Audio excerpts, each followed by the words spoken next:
Queremos louvar a Deus pela vida de todos os irmãos. Eu sei que vários aqui estão conosco depois de muitos meses. Saibam que a igreja esteve permanentemente em oração. Pessoas se colocaram à disposição de Deus presencialmente, e nós queremos crer que a igreja nunca esteve de portas fechadas. A igreja estava espalhada nos lares, a igreja estava se multiplicando.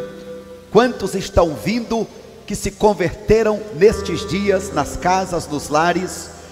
Deus tem nos acrescentado, e nós esperamos que cada um dos irmãos, cada um de nós, possamos estar cada vez mais firmados no Senhor das nossas vidas.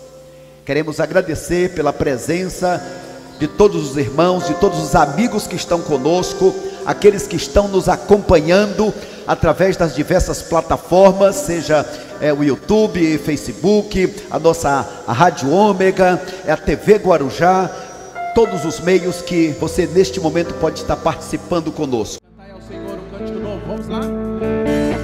Cantai ao Senhor um cântico novo, cantai ao Senhor todas as terras, cantai ao Senhor, bendizei o seu nome, proclamai a sua salvação, anunciai entre as nações a sua glória, entre todos os povos as suas maravilhas. Porque grande é o Senhor e muito digno de ser louvado, mais terrível do que falsos deuses. glória, glória e majestade, Glória e majestade estão diante dele, força e formosura no seu santuário. Glória e majestade estão diante dele, força e formosura no seu santuário. mais uma vez, vamos declarar, cantai ao Senhor, vamos lá?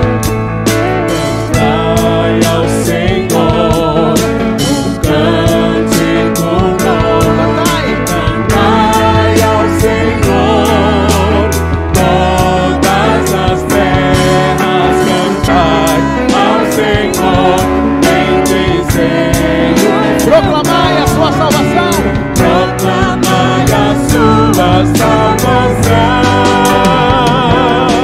anunciai entre as nações as suas obras, as suas obras, entre todos os povos as suas maravilhas. porque grande É o e foi digno, e muito digno de ser louvado, mas terrível. levante bem bonito o seu celular, glória e majestade, Glória e majestade estão diante dele, força e formosura no seu santo. glória e majestade, Glória e majestade estão diante dele, força e formosura.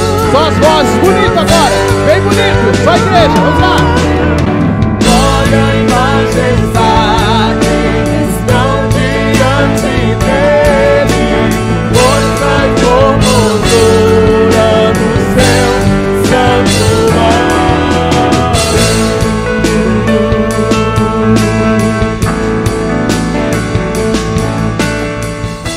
Falta de ar, eu não conseguia respirar, eu fiquei 15 dias no oxigênio direto, até para tomar banho tinha que ir com oxigênio, e eu achava que eu não sairia dali. Quando eu fiquei na UTI, ali que é o pior, né? Minha família ia, eu sei que o pastor foi algumas vezes também para saber notícias de mim, mas ali você não pode receber ninguém, ali é você Deus e os funcionários que ali trabalham, né? Os profissionais da saúde que ali trabalham, por sinal muito bons. Eu fui muito bem tratada no Hospital Guarujá. Então eu pedi assim para Deus que eu queria mais um tempo de vida. Eu fiz como Ezequiel. Eu tinha certeza que eu não ia sair dali. Eu queria mais um tempo de vida, mas eu foi preparando tudo para que eu ficasse bem. Eu pedia que eu queria que alguém fosse na UTI me falar uma palavra, né? Mas eu sabia que não tinha como ir ninguém ali. Mas Deus mandou a Aícola, que é da nossa igreja. Ela foi um dia à noite no plantão dela e falou para mim que a igreja toda estava orando por mim, tinha muita gente pedindo pela minha vida, que eu ia ficar bem, né? Aí ali, depois que ela saiu, veio um outro rapaz que trabalha lá também. Eu não conhecia, eu ainda estava meio dopada, porque a gente toma calmante lá para dormir, né? E ele falou que tinha sido mandado por um pastor de uma igreja, de uma amiga minha, que trabalha numa creche em Morrinhos, e ele falou que foi ali para orar por mim. E ele pegou na minha mão, orou. Aí naquele momento eu senti assim aquela paz que a gente sabe que excede todo o entendimento, mais gratidão no meu coração, porque eu estou aqui já em um tempo que Deus está me dando a mais. Então eu vou usar com muita sabedoria. Muito obrigada, irmãos, que Deus abençoe a todos. Sou o pastor Valteci, a minha esposa Artêmia. Eu senti sintomas de gripe. Normalmente, né? Aquela febre, um pouco de dor de cabeça, o corpo dolorido e tosse seca. Mas até então eu estava achando que era um resfriado, que era uma gripe. Depois de algum tempo eu comecei a sentir também a perda do paladar e a perda do olfato. Mas depois de quase 10 dias, a minha esposa começou a sentir também sintomas semelhantes e aí começou também a questão da falta de ar e perda de paladar, e nela foi se agravando um pouco mais. Mas por que eu falei do texto? Porque o pastor Genivaldo sempre fala aqui para nós, né? Igreja, Deus está sempre no controle de tudo. É o que eu creio. Então Deus está no controle de tudo. Como eu já sabia e tinha todas as informações que provavelmente, para que a gente pudesse passar por essa pandemia, muitos brasileiros deveriam contrair, e alguns passariam, talvez outros não, dependendo da situação. E na minha mente eu estava tranquilo, porque Deus está no controle de tudo. Então, se eu contraísse, fosse da vontade dele, que se agravasse, de repente tivesse que ir a óbito, eu estava tranquilo também, né? Mas tudo no controle de Deus. Bem difícil para nós, né? Eu sinto muito as coisas no corpo assim, né? E mesmo eu não indo, não ficando internada, foi um processo bem complicado. Foi um processo bem complicado. Nós começamos a sentir os sintomas, eles eram leves e depois eles foram piorando. E a minha preocupação, além de ser comigo, era a preocupação com o Rafael, né? Que só piorava e ele ficava com a febre cada vez mais alta, não conseguia se mover, nós dois em casa, sozinhos, em isolamento, sem ninguém poder estar com a gente. E eu entendi algo de Deus nesse momento, né? Porque no início eu comecei a ficar com muito medo. Eu comecei a ficar, meu Deus do céu, ai, o que vai acontecer? Ai, o meu marido e eu, ai, meu Deus do céu, e a gente pode morrer e tal. Aí eu comecei a entender o processo de Deus na minha vida.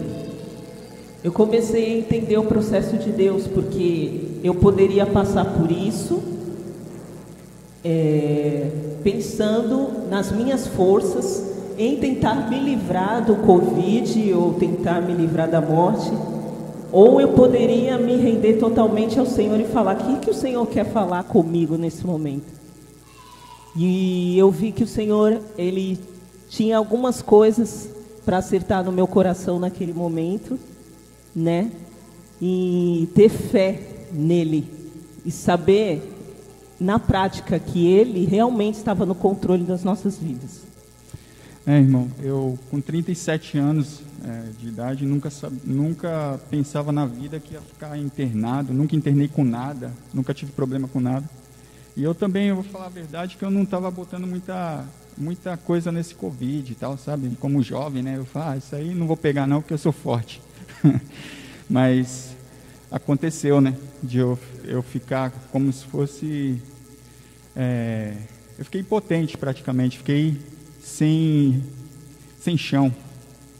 Eu fui internado, né? Fiquei 9 dias internado aqui na base aérea. E ali foi um procedimento que eu nunca mais vou esquecer, assim, em questão de ter experiência com Deus forte, em questão de escutar a voz de Deus dentro de mim, sabe? Porque só de lembrar é emocionante. Tu escutar Deus falando dentro de você, né? Eu pensei que ia morrer ali no 6º dia. Foi o pior, porque minha febre aumentou. Eu só vivia com aquele oxigênio no nariz. E estava no volume 3 e já estava machucando já. E só vivia com aquilo. Se desligasse aquilo, eu ficava sem ar, parecia um peixe fora d'água. Nossa, é terrível. Mas naquele momento eu lembro que eu te passei uma situação do 6º dia, que eu fechei meus olhos ali, as enfermeiras estavam passando, e eu comecei a fechar o olho, eu fechei o olho e me vi num lugar escuro, assim, eu não sei se posso dizer se é visão, porque ali foi tão real para mim, e foi impactante. Eu pisava em várias carnes, assim, num lugar escuro e carne, eu só via meu pé. E eu comecei a ficar nervoso, o coração começou a acelerar e eu fiquei falta de ar. E eu escutava as meninas que ficavam passando, as enfermeiras, falando, eu acho que ele não está bem, lá. Aí elas tocavam em mim e falavam, você está bem? Eu abria os olhos, via elas, aí eu falei, não, estou bem, ela não está não. Aí eu fechava os olhos e via aquela situação de novo, escuro, e uma coisa assim, tipo, eu via no chão aquelas carnes, parecia que quando mata um bicho, ele fica se mexendo, assim, sabe, quando fica... E aquilo estava me deixando nervoso, assim, não sei, pela situação. E naquele momento eu escutei a voz falando para mim assim, filho, olha para a esquerda, porque ali não tinha luz, não tinha nada, eu só via meu pé. E nesse momento, quando eu escutei, é Deus falando, né? Eu creio que foi Deus.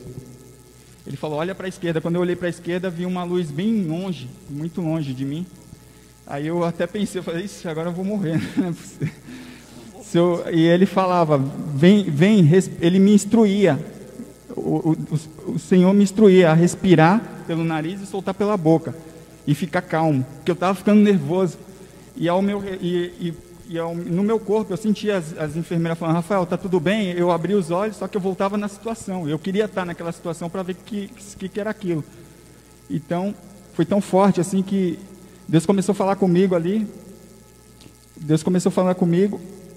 e mandava eu ir na direção dele, só que ele falava coisas, quando eu olhei aquela distância da luz, minha distância da luz, veio como se fosse um flash, assim, que a minha distância de Deus é essa. Nossa, caiu lágrima, assim, sabe, tipo, muito tempo, eu já nasci na igreja, mas é isso. Deus abençoe vocês. Eu estou conseguindo, glória a Deus, mas eu choramingava muito aos pés do Senhor. A minha vida era só orar e agradecer. Eu questionei Deus, o porquê que aconteceu algo comigo, nunca. Eu só agradeci a Deus. Eu agradeço muito meu esposo, o quanto que ele fez por mim e tem feito, o quanto que ele cuidou de mim. Fazia comida, punha roupa para lavar, tirava da máquina, enfim. E meus filhos também foram uma bênção.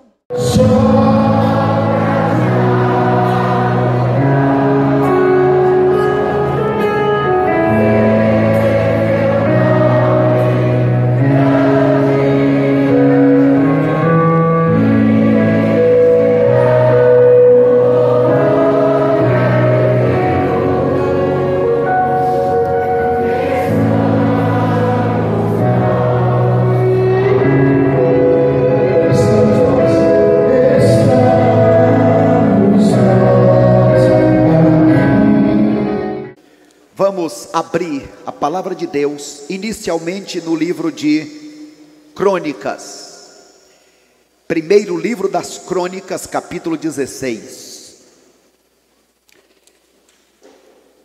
Que gostoso é quando a gente pode dar o testemunho dos milagres de Deus. Quando a gente está passando pela luta, não é fácil. Não é fácil. Mas vale a pena poder dar o testemunho, contar o milagre de Deus. Primeiro livro das Crônicas, capítulo 16. A partir do verso 1 diz assim: eles trouxeram a arca de Deus e a colocaram na tenda que Davi havia armado e ofereceram holocaustos e sacrifícios pacíficos perante Deus. Depois que terminou de oferecer os holocaustos e sacrifícios pacíficos, Davi abençoou o povo em nome do Senhor. Então deu um pedaço de pão e um pedaço de carne e um bolo de passas a todos em Israel, tanto a homens como a mulheres. Ele também designou alguns dos levitas para ministrarem diante da arca do Senhor, para celebrarem, para agradecerem e louvarem ao Senhor, o Deus de Israel. Eles eram Asaf, o chefe, e Zacarias, o segundo depois dele, Jeiel, Semiramote, Jeiel, Matitias, Eliabe, Benaia, Obed-edom e Jeiel, com litras e com harpas. Asaf tocava os símbolos.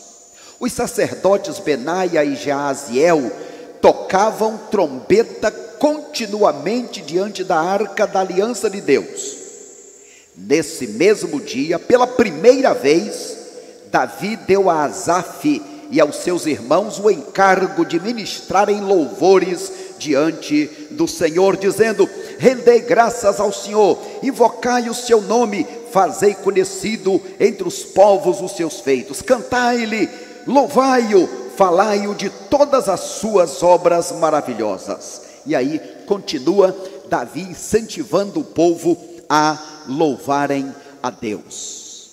Nesta noite, com o tema que está aí em nossa tela, não desista, reavalie e acenda a chama da gratidão. Vamos dizer juntos? Não desista, reavalie e acenda a chama da gratidão. Não desista, reavalie e acenda a chama da gratidão. Quando nós pensamos neste tema, por que será a expressão não desista? Por que será a expressão reavalie? Este capítulo 16 é o fechamento de algo que começou a acontecer no capítulo 13. No capítulo 13, Davi tinha um grande sonho. O grande sonho de Davi, isso, quem está me ajudando aí? O grande sonho de Davi era trazer a arca de Deus para a casa de Deus. Davi assumiu o reino e pensou: o que eu posso fazer? Algo que ninguém nunca fez, algo que nunca aconteceu na história deste país. O que eu poderia fazer? E Davi então pensou em trazer a arca. Acontece que a motivação de Davi não era correta. Ele queria fazer algo para Deus, mas não só. Porque no capítulo 13, verso 3, ele diz: porque em todos os anos do reinado de Saul, a arca não foi trazida. Foram 40. Além desses 40 anos, teve o tempo de Samuel, em que a arca estava fora do templo. Ele estava dizendo: olha, Samuel não fez, Saul não fez, eu estou fazendo, eu vou trazer a arca. A motivação não era certa. Ele não consultou a Deus. Diz o texto, capítulo 13 de 1 Crônicas, que ele consultou ao povo. O que vocês acham de nós trazermos a arca de Deus? E todos disseram: seria muito bom. Então Davi se vestiu de traje real. Ele se vestiu de trajes real e convidou os militares, os oficiais: venham, vocês vão nos ajudar a trazer a arca. Mas ao invés de trazer a arca como Deus mandou, que era nas costas levada pelos levitas, ele fez como os filisteus, colocou a arca em cima de carros, de carroças, puxada por bois, a forma dos filisteus. A arca está sendo levada, no meio do caminho a carroça tropeça, a arca vai virando para cair. Uzá lança a mão para segurar a arca, o fogo de Deus vem e Uzá é queimado vivo na mesma hora. Davi fica apavorado, diz o texto que ele ficou angustiado. Eu queria agradar a Deus, como que Deus deixou um negócio desse acontecer? Diz que ele ficou, a expressão vulgar, injuriado, revoltado. Esse que colocou a mão na arca, Uzá, era um dos filhos do sacerdote aonde a arca ficou. Uzá era um dos meninos que cresceu vendo o móvel sagrado dentro de casa. Às vezes a gente se acostuma com a Bíblia, com a igreja, se acostuma em fazer as coisas de Deus de forma mecânica. Ele, de forma atrasada, foi perguntar: o que eu fiz de errado? O que poderia ter sido consertado, Senhor? Ele se esqueceu do que vai dizer o capítulo 15. Ele se esqueceu de fazer como Deus tinha mandado. Deus tinha dito como era que se carregava a arca, qual era o procedimento, qual era a forma. Mas o importante é, Deus me entende. Não, Deus tem a forma dele. O fato, meus irmãos, é que esse desejo acabou sendo transformado em um resultado frustrante, porque não adianta apenas querer adorar a Deus, é preciso adorar a Deus da forma que Ele quer. Davi ficou triste. Davi disse: eu não posso trazer a arca de Deus para a casa de Deus, vou deixar esta arca em algum lugar.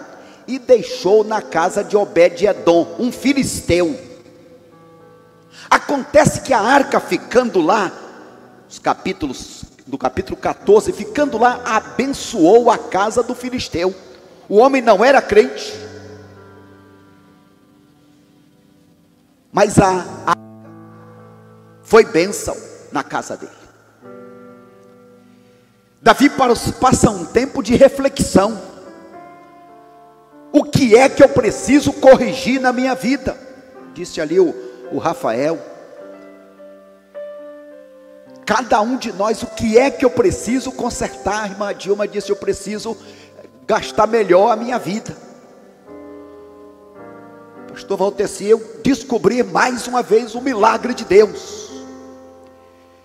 O fato é que Davi parou, entrou em crise. O que fazer nessa hora?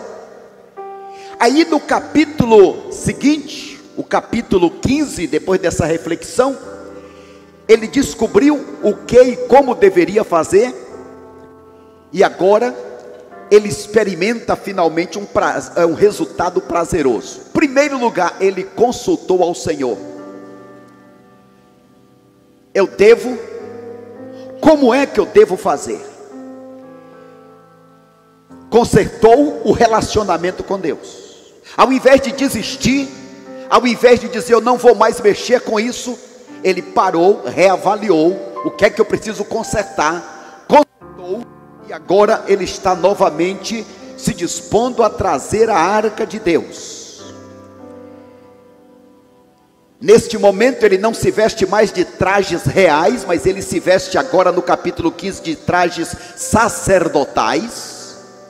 Ele não chama mais os militares, ele agora chama os sacerdotes e os levitas. Ele não carrega mais em cima da carroça de boi, ele pede para que os levitas coloquem a vara e que carreguem a arca nas costas.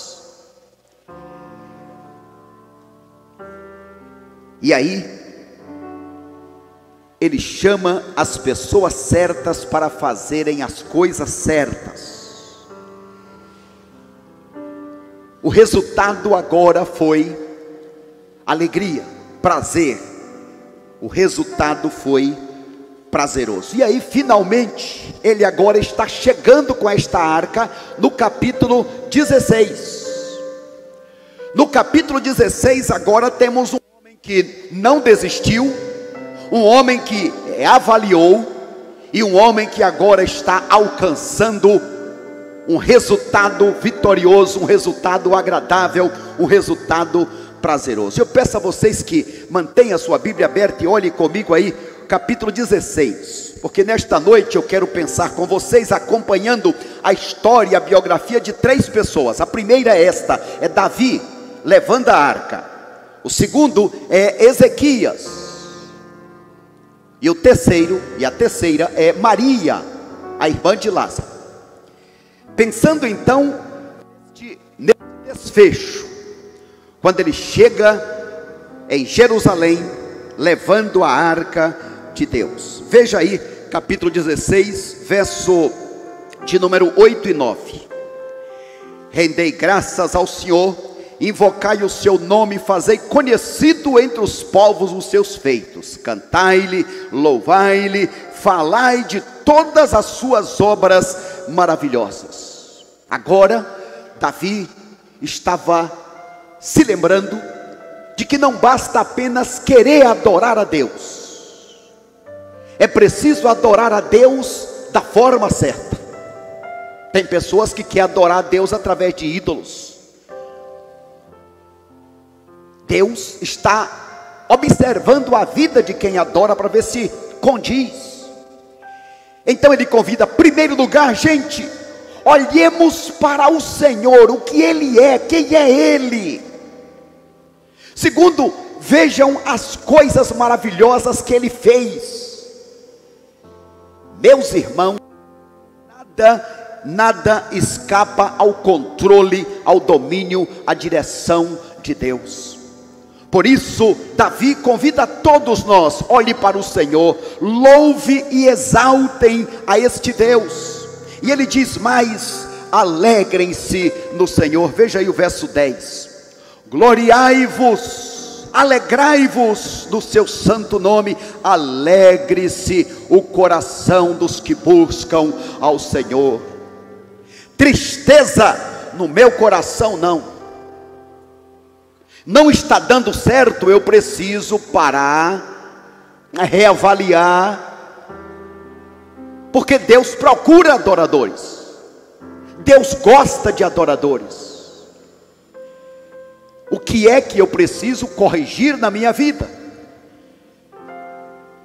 Coloquei no lugar certo, reavaliei. Agora é hora de louvar, de exaltar. É hora de nós nos alegrarmos no Senhor Deus das nossas vidas. Sim, nos alegrarmos também pelos seus feitos maravilhosos. Daqui a pouco vamos ter oportunidade de todos que têm um motivo de gratidão poderem fazer alguma manifestação nesta noite. O que é que você tem para agradecer a Deus? E se você acha que não tem nada,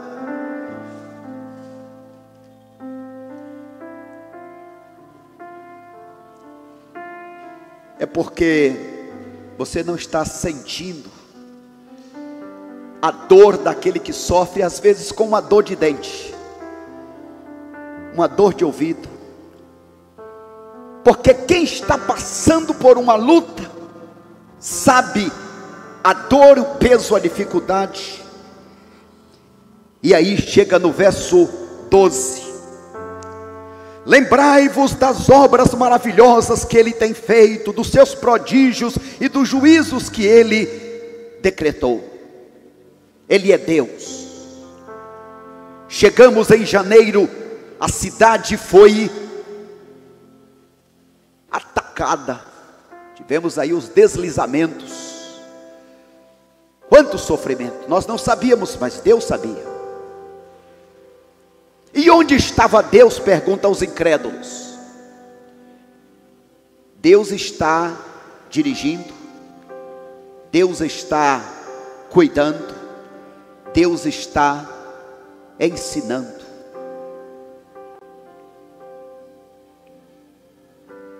Quando a gente olha os versículos seguintes, olha só, versículo 23 em diante, é uma música que cantaremos ao final deste culto, é isso, Edmilson? Se Deus permitir, cantaremos.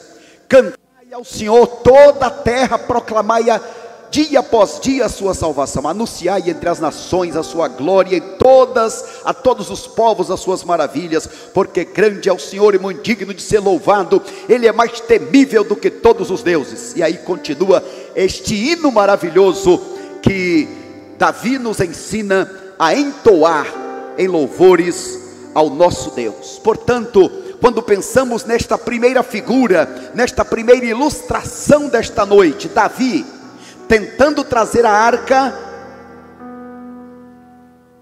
com boa intenção, mas alguém já disse que de boa intenção o inferno está cheio, não basta apenas ter boa intenção. Davi, uma vez sendo derrotado por uma flecha de Deus, um raio de Deus, uma chaga, ele para, reavalia e recomeça a fazer da forma certa. Em segundo lugar, quero convidar vocês a pensarmos neste homem chamado Ezequias.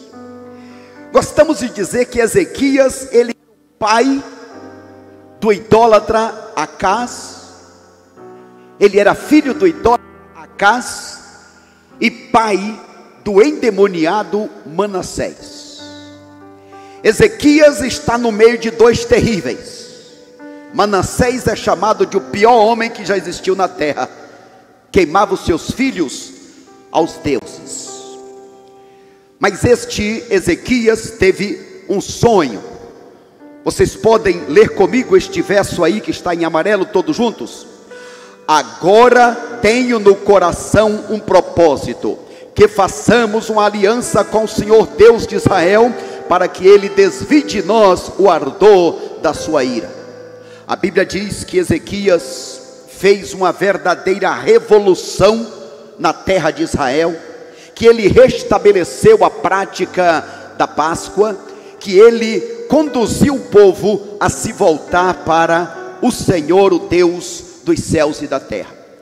Este Ezequias, ele teve três grandes momentos. Eu quero destacar dois grandes momentos na vida dele. Primeiro, quando Senaqueribe, o rei da Síria, estava vindo contra ele, e que ele apresentou as cartas diante de Deus, e que Deus mandou o seu servo Isaías dizer: Ezequias, você não precisa se desesperar, essa luta não é sua. E Deus tomou a causa, e diz a Bíblia que 165 mil soldados apareceram mortos, porque Ezequias se colocou em oração. Mais tarde, Isaías é enviado para dizer: acabou o seu tempo de vida, põe a tua casa em ordem, porque você vai morrer. E Ezequias entra numa batalha de oração, e Ezequias clama a misericórdia de Deus, e Ezequias clama por mais uma oportunidade. E aí, dizem os estudiosos, que este Ezequias, como diz a Bíblia, ele recebeu 15 anos a mais de vida, todos sabemos. Mas os estudiosos dizem que ele escreveu um salmo. O salmo que no conhecimento comum dizemos que é de Davi. Mas estamos falando do Salmo 116, o Salmo de gratidão, onde Davi diz, onde Ezequias começa dizendo: amo ao Senhor porque Ele me ouviu. Quem ama Deus, declara que ama. Quem ama Deus tem tempo para Deus. Quem ama Deus procura obedecer a Deus. Quem ama Deus procura fazer a vontade de Deus. O que fazer nesta hora? Veja aí comigo, Salmo 116. O que fazer numa hora como essa? Ele começa dizendo: eu amo ao Senhor, mas a situação não está fácil. Ele fala aqui no Salmo 116 de situações terríveis. Ele diz: laços de morte recaíram sobre mim, angústias do inferno, tribulação e tristeza. Era uma situação real que o salmista estava vivendo. Laços de morte, angústias e tristeza, angústias do inferno se apoderaram de mim. O que fazer? Nesta hora muitos se desesperam quando tem problemas, tem luta, se desesperam. Outros entram pelo caminho das drogas, outros entram pelo caminho das bebidas, outros dão cabo à própria vida, outros ficam céticos e se revoltam contra Deus e blasfemam. Mas este homem, veja no capítulo 116 de Salmo, verso 4, ele diz: então eu invoquei ao Senhor, então eu invoquei ao Senhor. E quando ele invoca a Deus, ele descobre algumas coisas. Veja aí comigo o que foi que ele descobriu quando ele invocou a Deus. Versos de número 5 e 6. Primeira coisa, verso 5, ele descobriu que o Senhor é compassivo, misericordioso e justo. Às vezes o nosso relacionamento com Deus é impessoal. Fica impressionado com Jó depois da luta, que disse: antes eu te conhecia de ouvir falar, mas agora é diferente. Antes era o Deus dos meus pais, dos meus amigos, agora é o meu Deus. Então agora ele descobriu o meu Deus, compassivo, justo e misericordioso. Verso 8, ele descobriu que Deus intervém em nossas vidas, e ele diz: primeiro intervém na vida espiritual. Livraste a minha alma da morte. Livraste a minha alma da morte. Deus intervém também na vida emocional. Livraste os meus olhos das lágrimas. Quando os irmãos que deram testemunho aqui em casa sozinha, o que fazer, a quem recorrer, como eu posso me livrar desta situação? Deus também deu a ele livramento na vida moral. Livrou os meus pés da queda. Meus amados irmãos, armadilhas estão por todo lugar para nos destruir.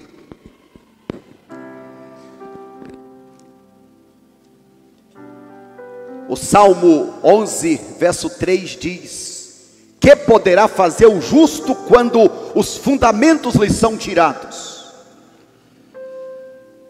Muitas vezes somos justos todo o tempo da vida, mas no momento em que desobedecemos, no momento em que estamos fora da vontade, então nós nos tornamos uma pessoa aberta aos ataques do maligno. Mas é bom saber que o nosso Deus cuida de nós, não só na vida espiritual, não só na vida emocional, mas também na vida moral, nos livrando da queda. Terceiro, tem coisas que Deus espera que nós façamos. Veja aí no versículo 7: volta, ó minha alma, volta, ó minha alma, a serenidade, pois o Senhor tem sido bom.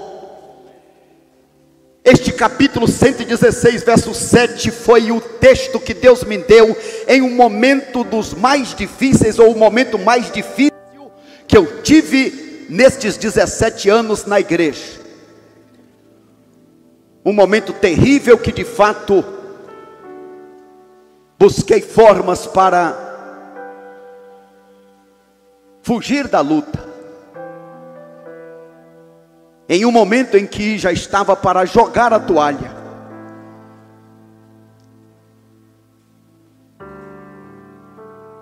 No momento de clamor a Deus, Ele me deu Salmo 116, verso 7.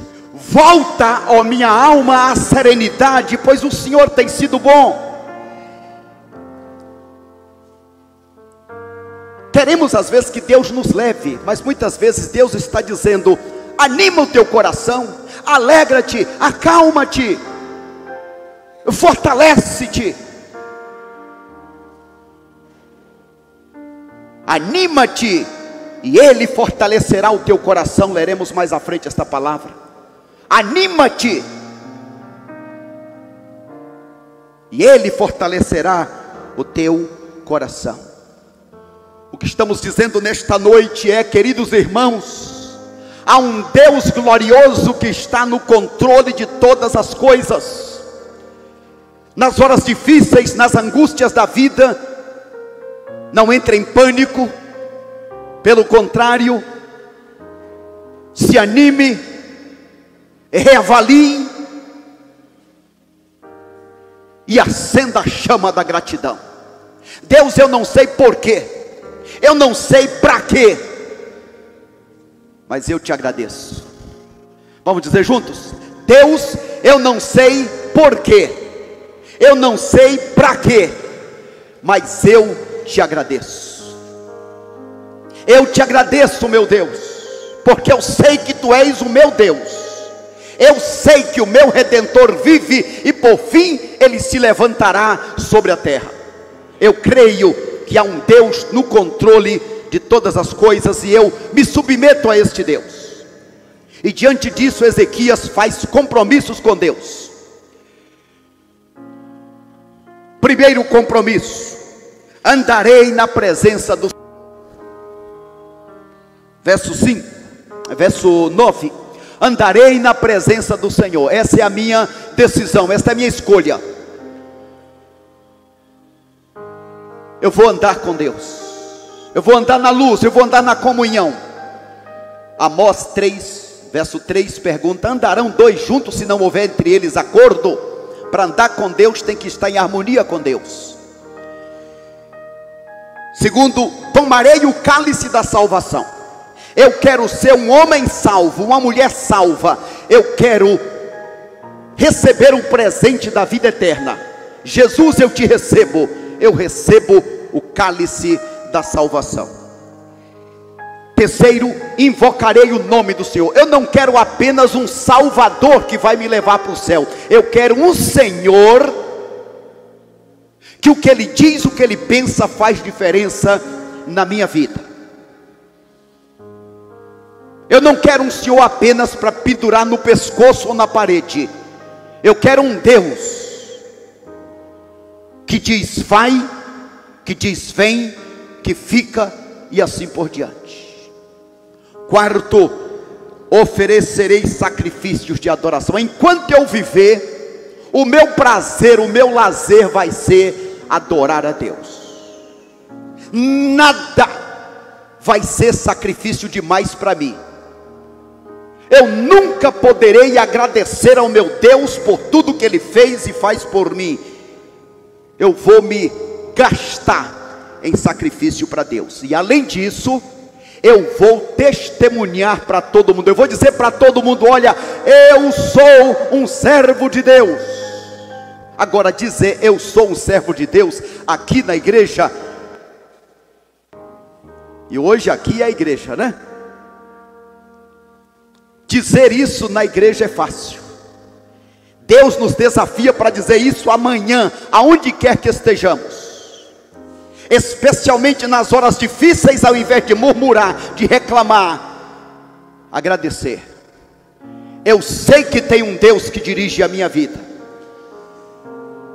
Eu não vou entrar em pânico, porque Ele guarda a minha vida.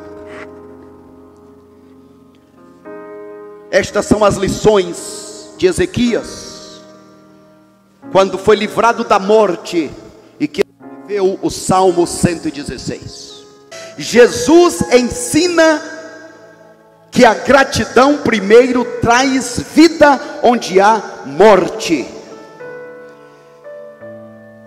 Quando Jesus chegou na casa de Marta e Maria, disseram: Lázaro já está morto há 4 dias. Os rabinos diziam: é possível chegar um homem de Deus e orar por alguém morto, no máximo até 3, mas 4 dias não tem mais jeito. Jesus então propositalmente chegou no 4º dia. E é interessante, tiraram então a pedra, e Jesus, levantando os olhos para o céu, disse: Pai, graças te dou porque me ouviste. Jesus deu graças a Deus. Pai,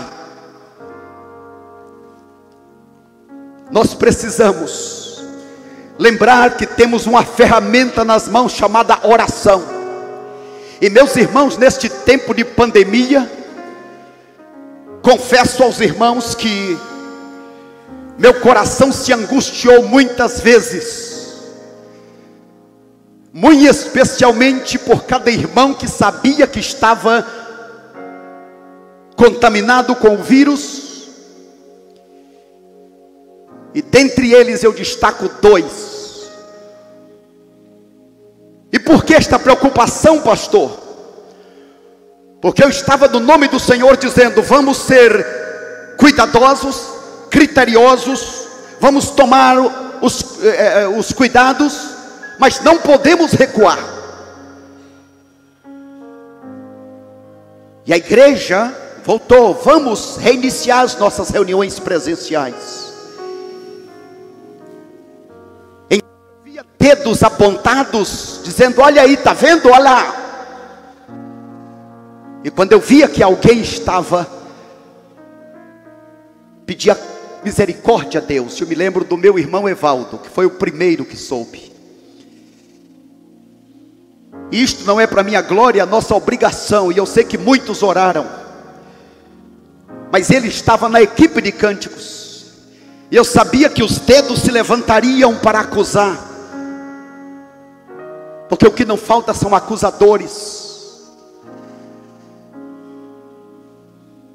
E tive a graça de poder estar junto, em oração, clamando pelo meu irmão. Deus, livra-nos da vergonha. Deus, livra de que um membro da igreja, um congregado, venha a partir deste mundo por causa desta enfermidade. Hoje estamos no dia 20. Somos homens, pessoas, ninguém está livre. Posso morrer ainda hoje ou amanhã. Qualquer um de nós aqui podemos morrer. Mas eu quero louvar a Deus, porque nestes 6 meses Deus poupou a cada um dos membros da igreja. Primeiro foi o Evaldo. Outros ficaram também das equipes. Nos angustiamos, clamamos, pedindo misericórdia a Deus, Deus, Deus. Mas aí chegou a vez da nossa diretora da creche.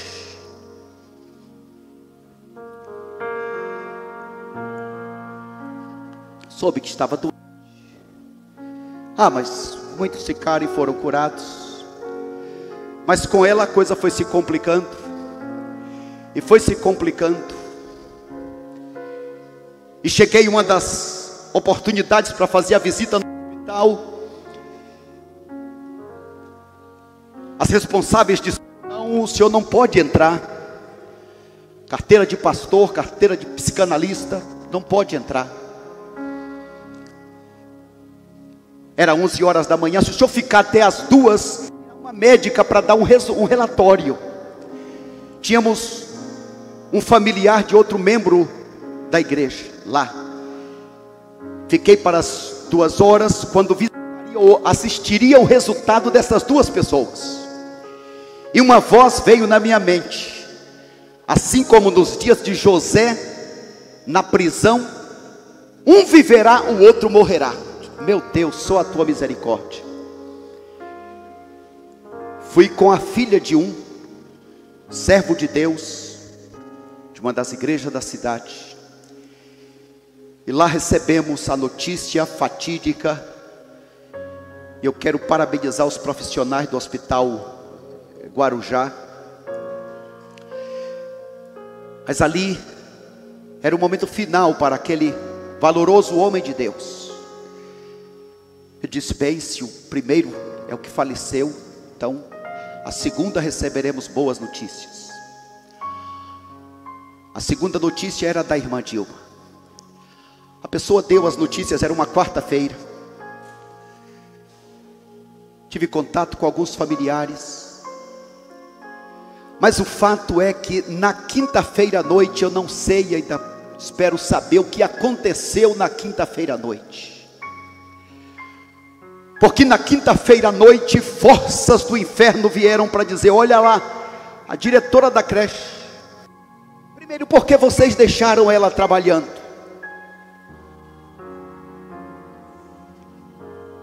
E por volta das 11 horas da noite, a visão que eu tinha era de um tubo muito grande, e que a nossa irmã Dilma estava sendo puxada para a morte, pedindo misericórdia a Deus. E aqui eu quero dizer que muitos servos de Deus, igrejas desta igreja e de outras igrejas oraram, mas que naquela noite, na quinta-feira à noite, quando eu senti que a vida da nossa irmã estava por um fio, e me lembro que já por volta da meia-noite, usei uma expressão: Deus, puxa esta irmã de volta para a vida, meu Pai. Meus irmãos, todos nós estamos prontos para partir a hora que Deus nos chamar. Na sexta-feira, já pela tarde, o irmão Devaney me deu uma informação, e pela misericórdia de Deus, na segunda-feira seguinte, a nossa irmã Dilma estava saindo daquele hospital. Louvamos a Deus por todos que oraram, desta igreja e de outras igrejas. Mas eu quero reconhecer que quando nós clamamos ao Senhor, quando nós agradecemos ao Senhor, Ele traz de volta, traz da morte para a vida. Jesus agora está diante dos pães, é a multiplicação dos pães, na final ali. Estão já 3 dias sem comer, diz Jesus. São 5.000 homens, além das mulheres e crianças. Não tem onde comprar, não tem dinheiro. Jesus então pega o pão e faz com o pão 4 coisas que Ele faz todas as vezes que pega o pão. Primeiro Ele recebe o pão, depois Ele dá graças pelo pão, depois Ele parte o pão e depois Ele reparte o pão. Jesus é o pão da vida, mas gosto de pensar que nós somos o pão de Deus. Quando nós nos entregamos, Deus nos recebe. Quando Deus nos recebe, Ele nos abençoa. Quando Deus nos recebe e nos abençoa, Ele nos parte. E às vezes uma pandemia, fortes chuvas, perda do emprego, problema na saúde, problemas na família, são formas de Deus nos partir. para a gente, além dos 50%, chegar aos 100%. Ele nos parte, tira as impurezas, e uma vez que estamos partidos, limpados, é a hora agora de nós nos multiplicarmos. É a hora de outros verem o nosso testemunho e também se aproximarem do Senhor. Espera no Senhor, anima-te, e Ele fortalecerá o teu coração. Espera, pois, no Senhor. Amém, meus irmãos?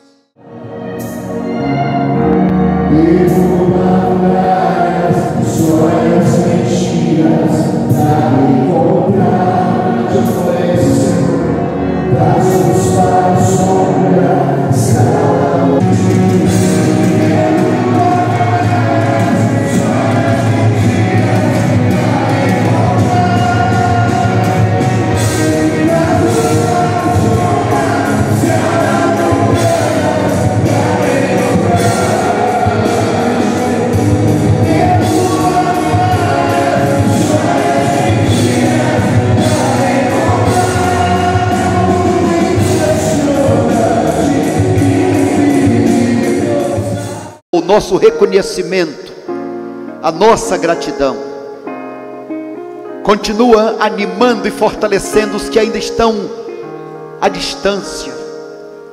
Protege, meu Deus, traz a cura completa e guarda a tua igreja. Obrigado por este lugar que o Senhor nos tem dado. Nos ajuda, Senhor, a chegarmos à conclusão final, ao acabamento, à inauguração. Oramos ao Senhor, mas já te agradecemos por esta grande bênção deste espaço tão grande, que cabe a todos nós, mesmo tendo a limitação dos 60%. Senhor, obrigado pela tua presença. Guarda os meus irmãos que estão espalhados nesta hora, e que o amor de Deus, nosso eterno e glorioso Pai, que a graça salvadora de Jesus Cristo, nosso eterno pastor, e as consolações do divino e santo Espírito de Deus seja com todo o seu povo espalhado pela face da terra, e especialmente com o teu povo que agora se congrega, se reúne aqui neste lugar, no teu nome, para a tua honra e glória. Amém, Jesus. Todos os povos as suas maravilhas. Porque grande é o Senhor e muito digno de ser louvado. Mais terrível do que falsos deuses. glória, glória e majestade. Glória e majestade estão diante dele. Força e formosura no seu santuário. Glória e majestade estão diante dele. Força e formosura no seu santuário. Mais uma vez, vamos declarar: cantai ao Senhor. Vamos lá? Cantai ao Senhor um cântico novo. Cantai ao Senhor todas as terras. Cantai ao Senhor, bendizei-o. Proclamai a sua salvação. Proclamai a sua salvação. Anunciai entre as nações As suas obras. as suas obras, entre todos os povos as suas maravilhas. Porque grande Porque grande é o e foi digno. e muito digno de ser louvado. Mas terrível Levante bem bonito o seu celular. Glória e majestade. glória